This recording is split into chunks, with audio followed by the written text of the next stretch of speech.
Aminado si Interior Secretary John Vic Remulla, hindi sila nagkasundo ni Police General Nicolas Torre III sa isyu ng Rigodon sa PNP. Pero ayon kay Remulla, wala silang hidwaan at mataas pa rin ang respeto niya kay Torre. Saksi, si Mariz Umali, exclusive. Sa isang pagtitipon sa Makati, eksklusibong nakausap ng GMA Integrated News si DILG Secretary John Vic Remulla matapos ang pagsibak kay dating PNP Chief Police General Nicolas Torre III.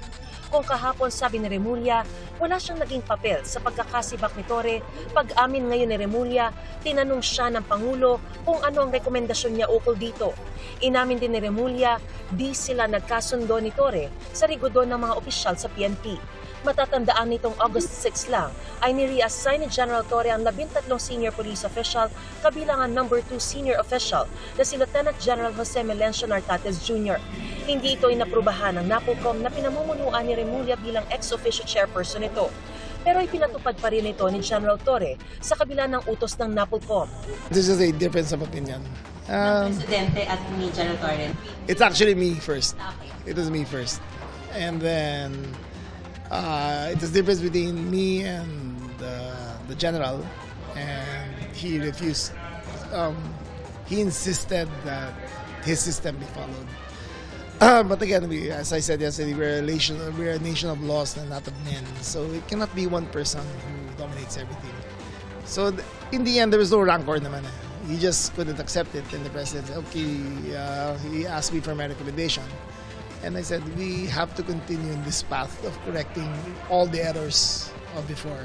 And of the previous administration? Yes, and part of that is strengthening the institutions.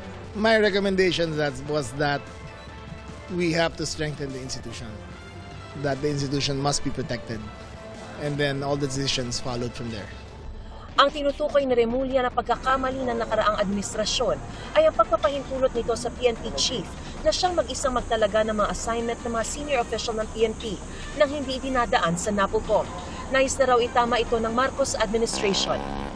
Ever since PRRD's time, when the NAPOLCOM was totally bypassed of all appointments, it became now the right rather than the privilege of every PNP chief na sila ang bahala sa movements ng level 3 and above.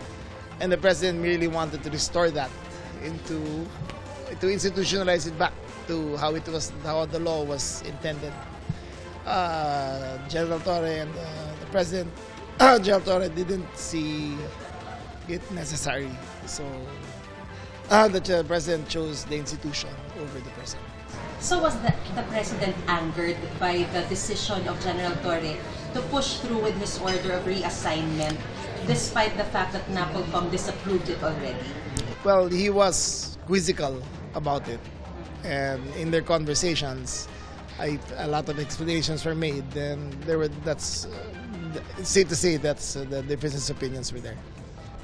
Sa kabila nito, tiniyak ni Secretary Remulla na walang personal na hidwaan sa pagitan nila ni Torre at nananatili raw ang respeto nila ng Pangulo sa kanya. General Torre, I still deeply respect you. I hold you in my highest admiration. I think that in the 85 days that we spent together as SILG and PNP chief, we were very productive, and I still hope that you join us in government and help us in our crusade in making a better Philippines.